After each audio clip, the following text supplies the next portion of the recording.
पर उतरे हैं समाजवादी पार्टी के सांसद शफीकुर रहमान बर्क।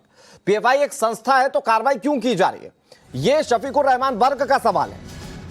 उन्होंने कहा कि मुस्लिमों को परेशान किया जा रहा है, पीएफआई के सदस्यों को गिरफ्तार क्यों किया जा रहा है, यह सवाल है शफीकुर रहमान बर्क के।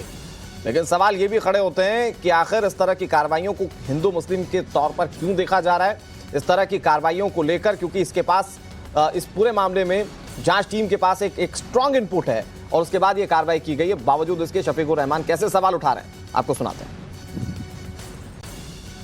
नहीं, उनका जुर्म क्या है, एक पार्टी है, वो एक संस्था चला रहे हैं और एक प्रोग्राम है उनका, जैसा और पार्टियां अपने प्रोग्राम चलाती हैं।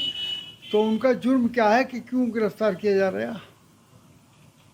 पूछा भाई, क्या उनसे कुछ खतरा हो गया, या वो मुल्क के लिए ख़तरनाक है, या इस पार्टी के लिए ख़तरनाक है? क्या बात है, क्यों उसके साथ ये अमल हो रहा? और कितनी पार्टियां देश के अंदर चल रही हैं सियासत।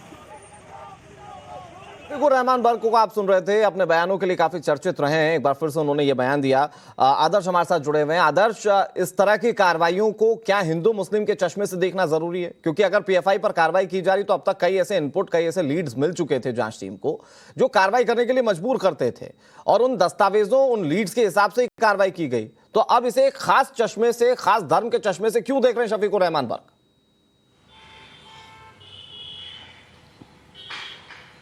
देखिए, शफीकुर रहमान बर्क का ये बयान कोई नया नहीं है। एजेंसियों का या फिर जो भी कार्यदायी संस्थाएं हैं उनका विरोध भी कोई नया नहीं है। इससे पहले भी लगातार हम किसी भी मुद्दे की बात करें जिसमें सरकार प्रोग्रेसिव तरीके से काम करना चाहती है या फिर किसी लॉ एंड ऑर्डर को सुधारने की कोशिश करती है, तो उस दौरान शफीकुर रहमान बर्क जो हैं वो लगातार इस तरीके की बयानबाजी करते रहे हैं। चाहे CA NRC की बात हो, राम मंदिर के समय की बात हो, या फिर दूसरे जो सर्वे हुए थे मदरसे को उसकी बात हो, इन तमाम मुद्दों पर जिसमें सरकार या पूरी एजेंसियाँ चाहे कि प्रोग्रेसिव तरीके से काम हो, उसमें शफीकुर रहमान का बर्क का बयान जो है वो जरूर सामने आता है। इससे पहले भी हमने कई बयान देखे हैं। शफीकुर रहमान बर्क का जो इलाका है, जो उनका पूरा वोट बैंक है, वो दरअसल उसी हिस्से से आता है जिस भाषा में शफीकुर रहमान बर्क बात करते हैं। शफीकुर रहमान बर्क उस जिले के सांसद हैं, संभल से सांसद हैं, जहाँ पर उनकी आबादी है, यूँ कहें कि उनका वोट बैंक बहुत ज़्यादा है, और इसीलिए शायद वो पूरे राज्य की बेहतरी या उन चीज़ों पर ध्यान कम देते हैं, बजाय इसके कि अगले टर्म में उनका सांसदी का टिकट जो है वो मजबूती से बना रहे, और इसी भाषा में वो जवाब भी देते हैं।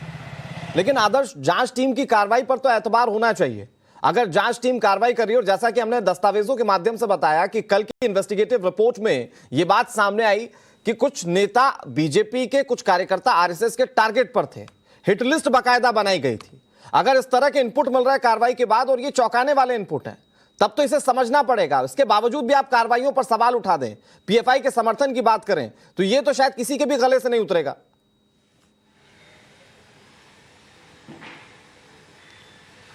देखिए, पीएफआई का समर्थन की बात कहें और यूं कहें कि हमने भी जो कल टाइम्स नाउ नवभारत पर एक्सक्लूसिव तस्वीरें दिखाई थी, उसमें यह भी देखा गया था कि जो लखनऊ से आरोपी गिरफ्तार हुआ है वसीम, उसके ठीक बगल में जो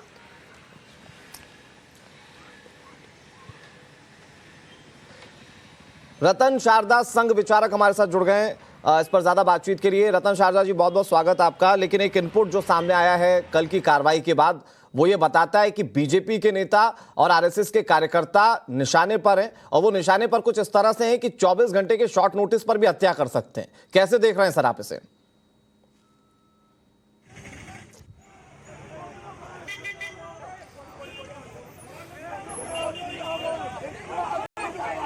चलिए, हो सकता है संपर्क ना हो पा रहा हो। आदर्श, प्लीज अपनी बात पूरी कीजिएगा।